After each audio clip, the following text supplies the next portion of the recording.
Good evening and magandang gabi everyone. Tonight we will be presenting our MySQL code that we made. Simulan natin sa concept. Ang concept na pinili ay book borrowing. Sa line 1 to 9, nag-create kami ng table na books, and sa loob nito, meron siyang book ID na integer, auto-increment, and primary key. Kaya namin nilagay ng auto-increment is para pag mag-i-insert ay hindi na kailangan maglagay ng ID. And para ano na din, para iba-iba siya ng ID.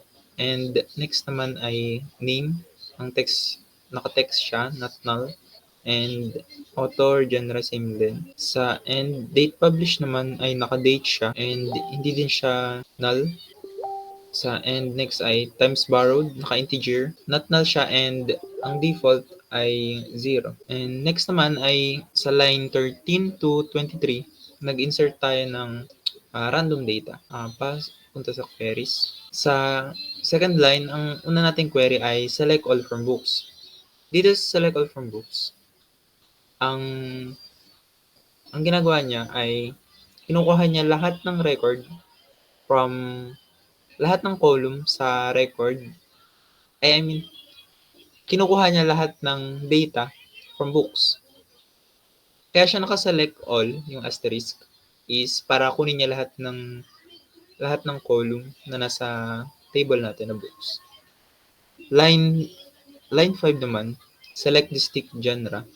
Kung makikita natin sa output, ang output natin ang una nating output ay yung lahat ng table. Then next naman dun sa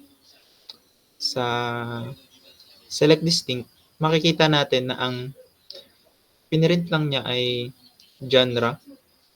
And dito hindi yung mga doble na genre ay hindi na na-print since yung mga distinct na value ang kanyang pinrint. Next naman ay select all from books where genre is equal to fiction. Simple lang din to. Ang input niya ay lahat ng record mula sa books kung saan ang genre ay fiction.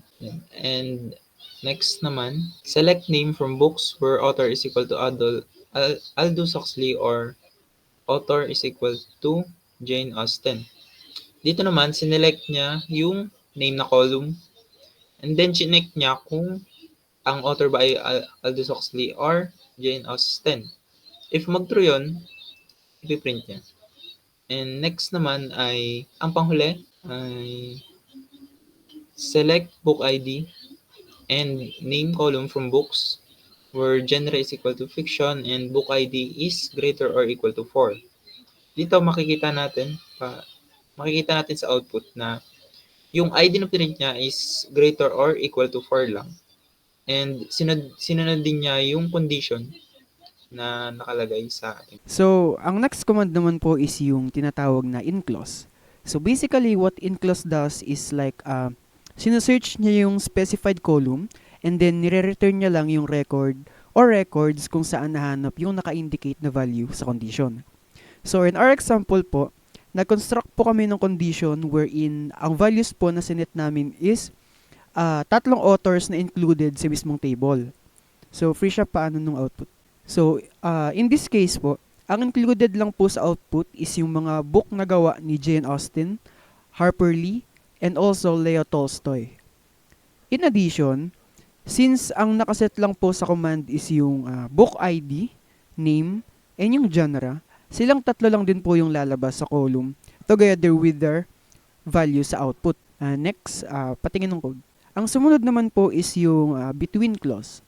In this clause, inaalaw niya po yung user na makapag-set ng range para sa specific column or columns, and then ang may include lang po sa output niya is yung mga values na pasok dun sa range na nakaset or naka-indicate. So, pa-check ulit ng output. For our command po, nag-set lang po kami ng range ng year between 1900s and 2000. So, lahat po ng books na na-publish sa loob ng 1900s and 2000s ang may include sa output code. For the like clause naman po, inaalaw niya si user na mag-set ng value, for example, yung word na end with some percentage symbol. What this does po is sinesearch niya yung given value ni user sa column or columns sa loob ng table. The percentage symbol naman po serves as a indication kung anong position ng nakaset na value sa condition. So, output ulit. Since the word end has a percentage on both sides, and the columns na mare-return is yung book ID and name, kung ano man po yung book na may word na end sa kanilang titles is included sa mga values na madi-display sa output.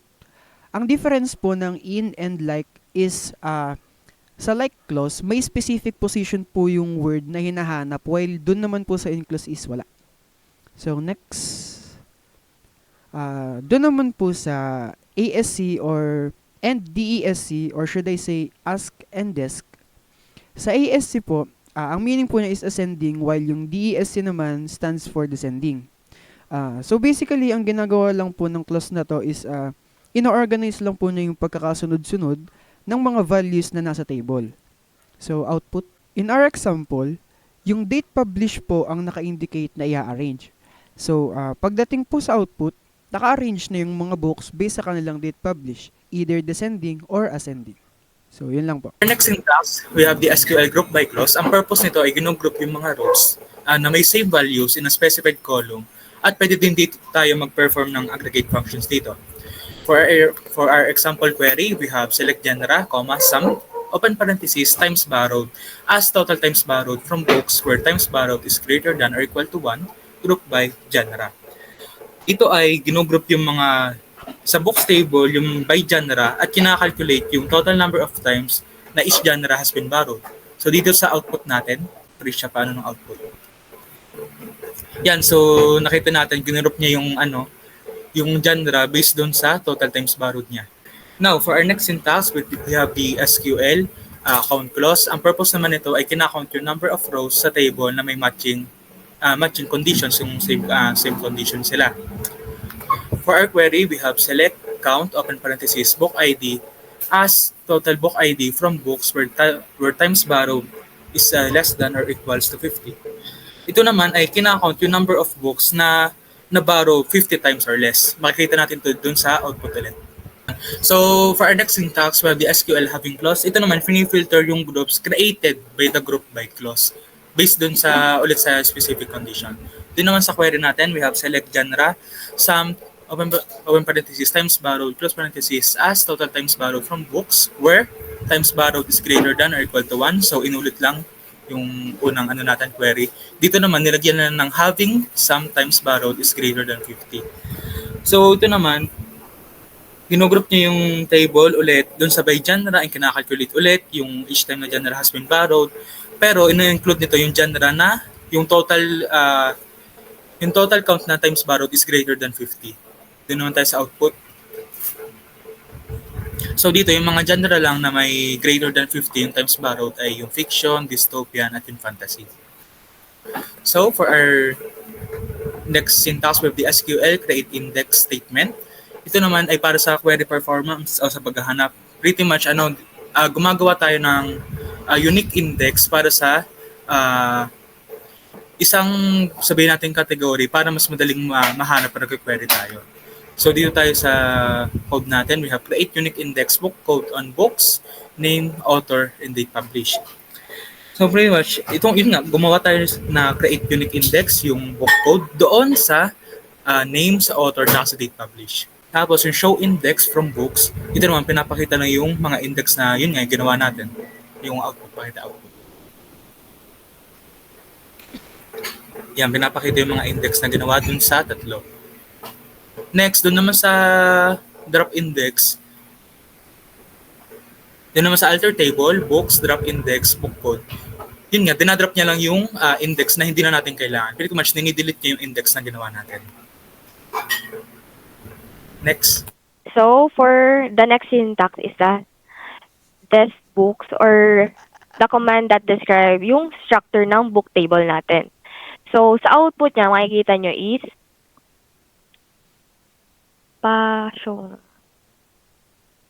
makikita nyo yung column names, data types, and other relevant information na meron sa table natin. para rin, it helps to understand its structure and planning modifications. So, next is, um, alter table books and is missing double, not null, default, 0. This command, nag-add siya ng new column name is missing to the book table or yung sa current table natin. Tapos, may kita nyo sa new output natin na na-add niya na yung is missing sa field natin, tapos yung type niya is double, null niya is no, hindi siya primary key, that's why blank siya. Tapos sa default niya is 0 kasi nga sa sa command natin sa code nakalagay is not null. That's why 0 yung nasa default niya. Next is alter table books drop date publish. So doon yung command na to is ni-remove lang niya yung date publish column from the books table or sa syntax natin or sa command natin, nag-drop siya ng column na hindi na nakastore na hindi na naman natin kailangan or kailangan na i-drop. Alter table books modify is missing to tiny int 1, not null default 0. Ibig sabihin naman nito is, yung command niya is, yung is missing natin na, yung pinalitan yung data type niya ng tiny int, which is a smaller integer type that can store values from negative 128 to 127. Or kasi sa MySQL natin is na hindi pwede ang boolean. That's why ang ginamit lang namin para ma-modify is tiny int, which is makikita nyo na naman yung nabago na siya sa output. Which is yung nasa pinaka-huling row na is missing tiny int 1. Yung null niya is no pa rin, same as the default 0 pa rin. Kasi hindi naman siya binago. Which data type lang naman yung binago. Alter table books rename to library. Basically, this command, basic lang siya kasi nire-link niya lang yung book table to library. So, binago lang niya yung pangalan but it keeps the data and structure intact. First is we're gonna display the original table, where is book ID, name, author, genre, times borrowed, and is missing is to be seen. Next one in our query, we have insert into library, name, author, genre, times borrowed is missing. Values po niya is The Godfather, Francis Ford Coppola, drama, 9 and 1. Makikita po natin siya dito sa output po natin. Nagkaroon po tayo ng book ID number 11 with the name The Godfather. Ang author po is Francis Ford Coppola. Genre is drama. Times borrowed is 9. Is missing is 1. The next query is the update library where we set genre crime times borrowed 13 where book ID 11. Here in our output, the number 11 book ID has the drama genre.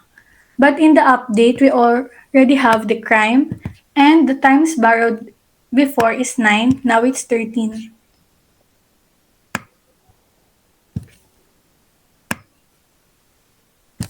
Delete from library where name equals To Kill a Mockingbird. Here in the output, the To Kill Mockingbird row has been deleted. Next one is the truncate table library. It selects all columns and rows from the library table. Meaning po is lahat ng values and data inside the library table has been deleted. But the table retains. Last one is the drop table library, where it deletes all the table of the library. This is group 2. Thank you for listening and have a good night.